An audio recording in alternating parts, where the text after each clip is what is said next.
أعوذ بالله من الشيطان الرجيم.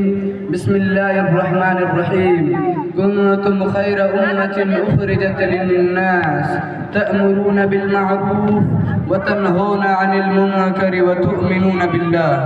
صدق الله العظيم. محترم صدر مجلس، حکم صاحبان، کرم فرما اساتذہ کرام، بھائیوں اور بہنوں، بزرگان دین، السلام علیکم ورحمۃ اللہ وبرکاتہ۔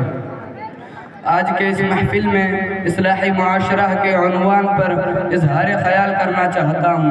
امید کے بغور سماعت فرما کر دل میں جگہ دیں گے۔ حاضرین، ہر مسلمان مرد و عورت کی ذمہ داری ہے کہ ایمان و عقیدہ کی درستگی کے ساتھ خود بھی نیک عمل کا خوگر ہو، برائیوں سے پرہیز کرے اور دوسروں کو بھی صالح بنانے کی کوشش کرے، اچھائیوں کو پھیلانے اور برائیوں کو روکنے کی فکر کرے۔ اللہ کا ارشاد ہے، تم بہترین امت ہو جو لوگوں کی نفع رسانی کے لیے پیدا کیے گئے ہو، اچھائی کا حکم کرتے ہو اور برائی سے روکتے ہو، اور خود بھی اللہ پر ایمان رکھتے ہو۔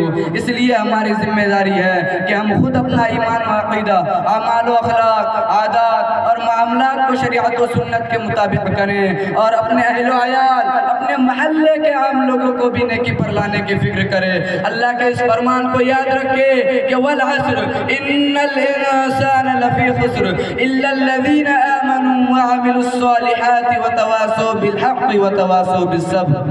کہ قسم ہے زمانے کی، تمام لوگ خسارے اور نقصان میں ہیں سوائے ان لوگوں کے جو ایمان والے ہیں، اچھے کام کرتے ہیں، ایک دوسرے کو صحیح بات اور صبر و استقامت کی تلقین کرتے ہیں۔ اسلام کے پاسبانوں، نبی صلی اللہ علیہ وسلم کے یہ فرمان بھی سامنے رہے کہ تم میں سے جو شخص غلط کام کو دیکھے اسے اپنے ہاتھ سے روکے، اگر اس کی طاقت نہ ہو تو اپنی زبان سے روکے، اگر اس کی بھی طاقت نہ ہو تو دل میں برا سمجھے، اور یہ ایمان کا ادنا درجہ ہے۔ برادران اسلام، یہ حدیث ہمیں یہ بتا رہی ہے کہ یہ ذمہ داری مسلم سماج کے ہر فرد کی ہے۔ اپنی آنکھیں کھلی رکھے، حالات کا جائزہ لے، اپنے ارد گرد جہاں بھی برائی نظر آئے اسے ختم کرنے کی کوشش کرے۔ اللہ کے نبی رسول اللہ صلی اللہ علیہ وسلم کی یہ حدیث بھی سامنے رہے کہ جو شخص کسی ایسی قوم میں ہو جن میں گناہ کیے جا رہے ہو اور وہ اس کو مٹانے پر قدرت رکھتا ہو اور پھر بھی نہ مٹائے، اللہ تعالیٰ ان کو مرنے سے پہلے عذاب میں مبتلا کرے گا۔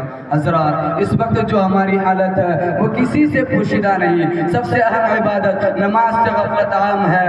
نشہ، جوا، شراب اور طرح طرح کے برے اخلاق و عادات سے معاشرہ لت پت ہے۔ موبائل کے غلط استعمال سے نوجوان طبقہ بے حیائی اور فحاشی کا شکار ہو رہا ہے۔ شادی بیاہ کے مشکل ہونے کی وجہ سے لمبی عمر تک یوں ہی نوجوان بچے اور بچیوں کے پڑے رہنے سے معاشرہ جاہلیت اولا کا روپ لے رہا ہے۔ یوں امت بے چین، پریشان، ذلت و رسوائی میں گھری ہے۔ ضرورت ہے کہ صورتحال کو بدلنے کی ہمہ جہت کوشش مسلسل طریقے پر ہوتی رہے۔ اللہ ہمیں اصلاح معاشرہ کی توفیق دے، آمین۔ خدا نے آج تک اس قوم کی حالت نہیں بدلی، خدا نے آج تک اس قوم کی حالت نہیں بدلی، نہ ہو جس کو خود خیال اپنی حالت کے بدلنے کا۔ وآخر دعوانا ان الحمدللہ رب العالمین، والسلام علیکم ورحمۃ اللہ وبرکاتہ۔